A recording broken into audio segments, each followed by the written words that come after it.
You ask Tiger to solve. This deals with linear equations with one unknown. The final result is x equals -7. Let's solve it step by step. Simplify the expression. Multiply the fractions. Expand the parentheses. Multiply the coefficients. Simplify the arithmetic. Break up the fraction.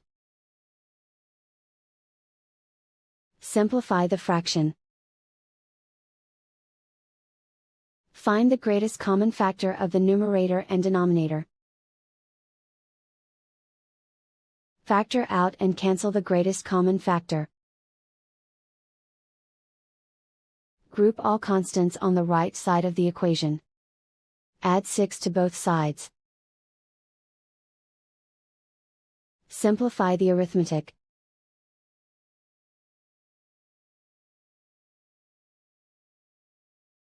Isolate the x. Divide both sides by 4. Simplify the fraction.